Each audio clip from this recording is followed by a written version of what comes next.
Alan, you want to comment here?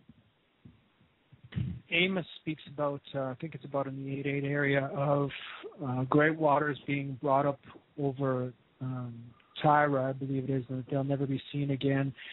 Isaiah 24 and many other areas such as Sixth Seal point to such devastation and the earth being brought off its foundations, which again the Coburn Bible does speak about, that there is going to be great tsunamis. Also, it's prophecies regarding Bob out in the end days, as well as in Luke 21, so that the waves will be roaring, in Jeremiah 50 or 51, that the waters will be brought up over Babylon. So tsunamis will play a part in our future as well. And why I'm interested in this book is, in this concept, is because you look at Exodus and there's a massive amount of prophetic revelation that people skip over. Here you just plug in the two witnesses, the second Exodus prophecies mentioned throughout the prophets, and the parallels between Exodus and the book of Revelation with things like locusts, bloodied water, darkness, boils, frogs being demonic beings in Revelation, hail. All these things are mentioned in the Kolbrin Bible in just a few short, quick chapters. And I can't really find in the chapters that are read about the return of the Red Dragon / Niburu, its possibilities, that is anti-biblical or anti-day of the Lord. And so the cohesive factor here, what really makes this of a high interest, is that the prophecies Zechariah Sitchin brings forth, which again is from fallen angels, but there's a lot of truth to what he's saying. It's just that spin that's Antichrist, that's the devastator, is that the book of Exodus was approximately 3,600 years ago. So this also ties into this big jigsaw puzzle, and we've had books like First Enoch, Maccabees, Esdras taken away for us. So to think that there's not some things that to be searched otherwise, I think that's a little bit naive. And again, it's a glory of God to conceal a matter, but it's the glory of a king, a spiritual king, to seek it out. So all this seems to be fitting into a great jigsaw puzzle. And again, all these books, such as First Enoch, surfacing in this day and age, as well as the availability of the internet and many other sacred texts, which can lead you astray if you give them too much credence, seems to be pointing to a picture that is being painted. Yeah, it's interesting to me is that in having studied, the whole wealth of Scripture and holy words and holy works and what is considered, holy books by different people, is that there's so many different things that are mentioned. There's wormwood in Revelation. There's Planet X. There's Niburu. There's of the Sumerian. There's the destroyer of the Colbrin Bible. And I'm not saying that they're connected, but it seems interesting to me that they keep repeating the same phenomena.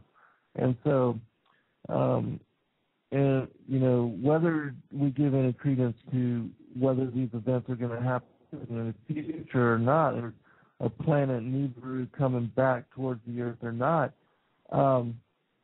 it seems to me, even in Revelation, there's written about, destruction on the earth and asteroids hitting. Even in the Bible code, there's a lot mentioned about asteroids impacting the earth and destroying, the ships of the sea and polluting and poisoning the waters and the rivers. And in reading and bringing forth what the Colbrin Bible says and making it available to the listening audience, because most of you have never heard of it or even had chance to read of it. It's quite poetic. It's very eloquent in its presentation and the way that it describes the events that happened in the past, which we have no other really detailed accounting of. Even though we know the Bible talks about the three world ages, and I talk about this in my book for those that don't know about it. Basically, the first world age is the spiritual age, when everybody was in spiritual being in angelic form before we incarnated into flesh. And it was in that we were witness to the war in heaven, the rebellion of Lucifer, and the banishment of 1/3 of the angels. And then the angels were part of those that incarnated into the flesh, and that especially those that were of the middle ground that made no decision one way or the other, were part of those that incarnated into the flesh in what would be the second world age. And the second world age happened and began when Lucifer seduced Eve in the garden and impregnated her with Cain, who became the firstborn son of the devil, the firstborn son of Satan, and Adam impregnated his wife with Abel, whom Cain slew, whom Cain murdered, and then Seth was the second son, and he was the line from which all the patriarchs were born. And those were the two lines that the whole Genesis 3:15 enmity between her seed and thy seed, that war was going to perpetuate. And that began the second world age, which would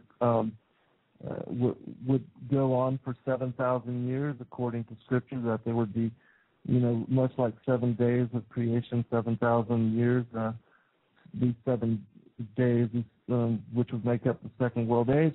And then there would be a third world age where all this duality and evil and that we see now would be eliminated. There would no longer be any of that, and it would no longer be perpetuated. The Lord would no longer allow it. And evil and judgment would come into being, and salvation would be granted to those of the righteous and those that were of the wicked, the wheat and the tares. We're talking about the harvest here. And the Lord put in His Word all these different signs. And so I'm just bringing forth all these different scriptures so that people can, just hear them and judge for yourself. Go read them for yourself and decide for yourself whether they're relevant or not. I'm making no claim one way or the other. But I'm going to go ahead and take this call on area code 804 just to see if they want to make a comment. Area code 804, did you have a question or comment? Yes, I have lived through a lot of bizarre circumstances, and a lot of religions create a lot of problems.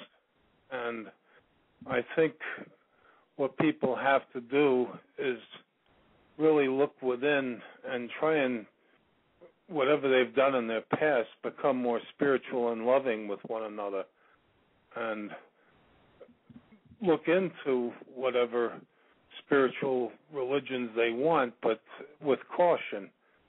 And again, I have found that my strength comes from just asking Jesus to come into my heart and help me fulfill my mission in this life according to His will. As far as what's prophesied, we're all going to die a physical death. And that, again, should be an awakening for everyone, everywhere, to see that we're here for a very short period, and what are we doing with our time to make the world a better place, to make peace with our brothers and try and achieve a spiritual life in the physical plane, so that when we go into the spiritual plane again, we will have accomplished some of the lessons we came here to learn. Yeah, I fully agree with you, brother. I think that is what all this is about, is in developing a relationship with the Father and the Son, and that's true religion. It's a personal relationship. It's not about a building. It's not about a book. It's not one day a week. It's an every moment, every second kind of thing. And so I applaud you in your walk, brother, and I hope that you can, continue to grow. All of us continue to grow in the Word and in the Lord, and I'm encouraged by your seeking, and I thank you for calling in. Well, I thank you for allowing me to speak, and God bless you for your work, and I hope that anyone listening will do exactly what you said. Look within ask for guidance, and it doesn't matter, if you've done some bad things in your past, you still have time to atone for them on the physical plane. But at the very least, even if you think you're a wonderful person, you're not. There's a lot more you can do with actions, kind actions. Get out there, stir up the world, do some things with love in your heart, and extend that to others, so that as you be the example, they may become an example themselves someday. Absolutely. That's what it's all about, brother. That's why the Lord came into the flesh, an example to us through his, life and his work and his being, the kindness and the courtesy, the compassion, the foot washing, who is the greatest among you? He that serves the other, and then you serving each other and loving one another, and that's what it's all about. And so God bless you, brother. Thank you very much again. God bless you. Thank you. We'll take this one last call, see if they want a question, comment. Area code 770, did you have a question or a comment? Yeah, I think it's just a listening. I think I'm just listening. Yeah. All right. Yeah, they're just listening in. All right. Alan, did you want to comment on what that brother said, and then we'll go on? I really like what he said about, what to do with our time, but I'm not sure exactly where he was coming for on making the world a better place. That sounds a little Rick Warren-ish. God's about division and selection, and he's about the harvest. So I believe and I know that Christ wants us centered on the harvest and centered on salvation, because you can do a lot of great things outside of his name, but if it doesn't account or lead to or facilitate eternal salvation, it's really kind of pointless. Yeah, it should all be focused on that. And when that's the Holy Grail. For me, there is no other focus. But you do try to help others in everyday life and being. And that goes to not just other individuals, but also the animals that I come across in my everyday life, and even in dealing with the planet and with everything. I want to be kind and courteous and appreciate the sacredness of everything, and that the Lord really blessed everything with its own life and being and its own reason for existence. And so I just try to honor that, and I do try to make what we can do while we're here, make this a better place for our children and for I don't think we have much longer really, but anyways, we're going to go ahead and get back into this because this is pretty interesting information. This next part has to do with the children of Cain. And we know that it talks about how Cain became a city builder and how he built the first city for his son, his firstborn son, Enoch, who is not the Enoch of Seth's line, who the Lord translated before his death. But it talks about the seduction of the children of Adam and Seth and how they became polluted, and then it goes into the story of Noah, which in this book, the Coburn Bible, they call him Hanok. So this is from chapter 4 of that particular. It's called the Deluge.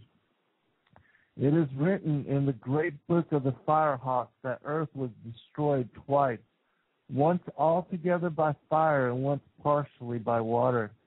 The destruction by water was the lesser destruction and came about in this manner.